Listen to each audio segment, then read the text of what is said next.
नमस्कार साथियों।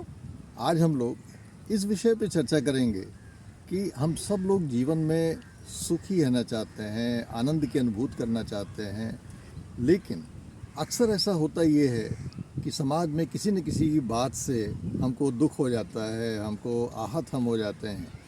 और ये एक ऐसी प्रवृत्ति है जो हर व्यक्ति के साथ कॉमन है कि हर व्यक्ति रोज़ किसी न किसी बात से आहत होता रहता है और दुखी होता रहता है।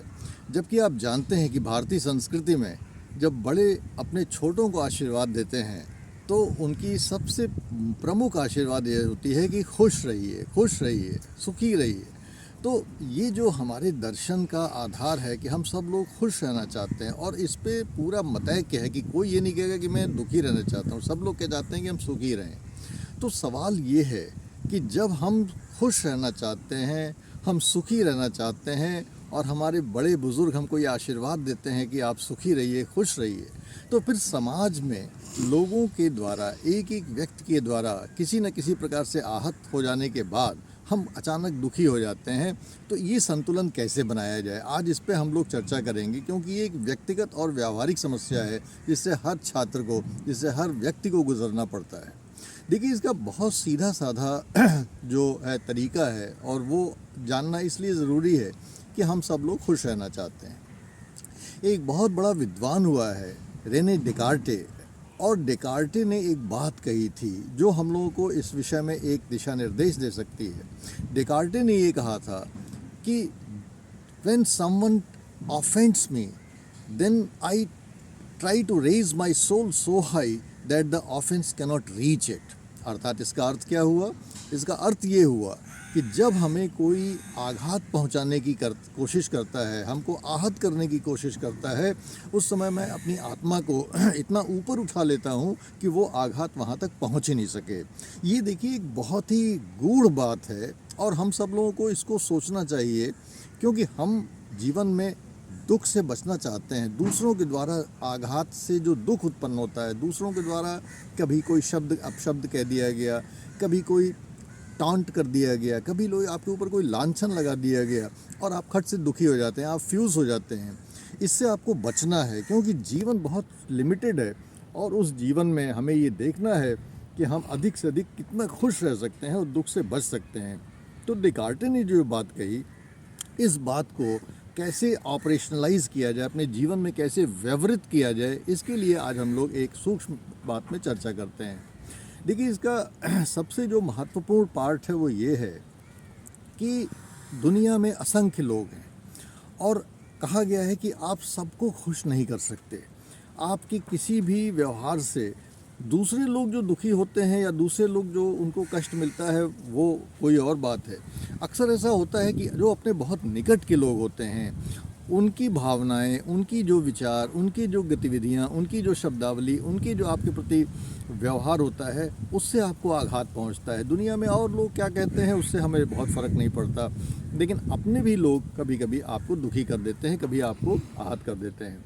तो आपको करना ये है कि अपने अंदर एक क्षमता ये विकसित करनी है जिसको हम प्रोएक्टिविज़म कहते हैं। प्रोएक्टिविज़म का मतलब क्या होता है कि जब हम खुश रहना चाहें तब हम खुश हों, और जब हम दुखी रहना चाहें तो हम दुखी हो सकें। ऐसा नहीं कि आप कभी खुद दुखी होंगे नहीं, लेकिन प्रश्न ये है कि दूसरे आपको दुखी करें तब हमें दुखी होना है, या जब हम स्वयं वास्तव में दुखी होना चाहें तब हम दुखी हों। दूसरे हमको सुखी बना सकते हैं तब हम सुखी हों, या जब हम वास्तव में अपने को सुखी बनाना चाहें तब हम अपने को सुखी बना सकें। तो इसके लिए मूल मंत्र इसका ये है कि हम वो प्रोएक्टिविज़म अपने अंदर लाना है। और वो प्रोएक्टिविज़म क्या होता है कि जब आप चाहें तब आप खुश हों, जब आप चाहें तब आप दुखी भी हो सकते हैं। अगर आप ऐसा नहीं करेंगे तो इसका मतलब कि अगर किसी व्यक्ति ने आपको आहत किया, आघात पहुंचाया, और आप उससे उभरे, तब तक दूसरे व्यक्ति ने आपको आघात पहुंचा दिया, आहत कर दिया, तब तक आप तीसरे व्यक्ति को आपने आघात कर दिया, और इस प्रकार से आप बराबर आहत वाले मोड में जाते रहेंगे। तो आपको करना ये है कि आप अपने सुख और दुख का जो रिमोट कंट्रोल है वो अपने हाथ में रखें, जिससे कि वास्तव में आप सच में स्वतंत्र हों, जिससे कि वास्तव में आप सच में ऑटोनोमस हों अपने ऊपर, कि आपको अपने सुख और दुख दोनों पे मास्टरी है। जब आप सुखी होना चाहें तभी आप सुखी होंगे, और जब भी आप दुखी होना चाहें तभी आप दुखी होंगे। दूसरे को इसका अधिकार नहीं देंगे। और इसके लिए सबसे आसान बात यह है जीवन में कि आप अपने अंदर ये दृढ़ निश्चय पैदा करें, दृढ़ निश्चय करें कि आप दूसरों के कहने से, दूसरों के कार्य कथन और चिंतन से कभी भी अपने को आहत महसूस नहीं करेंगे। चाहे वो आपको लाख आहत करने की कोशिश करें, उस समय आप अपने को इतना एलिवेट कर लीजिए, जैसा कि डेकार्टे ने कहा कि I try to raise my soul so high that the offense doesn't reach it, cannot reach it. तो जब भी कोई आपको आघात पहुंचाने की कोशिश करे तो आप अपने को बिल्कुल उस आघात से डिटैच कर लीजिए, ऊपर उठा लीजिए, ताकि वो आघात एकदम आपके सर से नीचे से निकल जाए, आपके व्यक्तित्व के नीचे से निकल जाए, उस आघात का आपके ऊपर कोई भी असर न पड़े। और जब ऐसा आप कर सकेंगे, ये कठिन है, ये ऐसा नहीं कि बहुत आसान है, ये कठिन है, और जब ऐसा आप कर सकेंगे तभी वास्तव में आप अपने दुख और सुख का जो रिमोट कंट्रोल है वो अपने पास रखेंगे। और जब ऐसा होगा तभी आप दूसरों के द्वारा पहुंचाए गए आघातों को दरकिनार करके एक सुखी जीवन जीने की परिकल्पना कर सकते हैं, जो कि हमारे बड़े हमेशा हमको आशीर्वाद देते हैं कि आप सुखी रहिए। और मैं भी आप सभी लोगों से यही विनम्र निवेदन करता हूं कि आप सभी लोग सुखी हों, सभी प्रसन्न हों, और इस प्रसन्नता के लिए, इसी प्रसन्नता भरा जीवन आप जीने के लिए आप अपने को वास्तव में स्वायत्त बनाएं, अपने को स्वतंत्र बनाएं, और दूसरों की बातों का बहुत बुरा मानने की आवश्यकता नहीं। ये भी हम लोगों को एक टेंडेंसी डेवलप करनी चाहिए कि दूसरा समाज तो तरह तरह के उसमें इंग्रेडिएंट्स होते हैं, तरह तरह के इनपुट्स होते हैं, उससे बहुत प्रभावित होने की आवश्यकता नहीं है। अपने व्यक्तित्व को हमेशा आप ईश्वर के साथ रखें, ईश्वर से जोड़े रखें, वही परम सत्ता है। और जब आप ऐसा कर सकेंगे तो आप दूसरों के इस प्रकार के आघातों को बिल्कुल मार्जिनलाइज करके स्वयं अपने में आनंदित रहने की कोशिश करेंगे। यही हमारा आपसे निवेदन है। Thank you.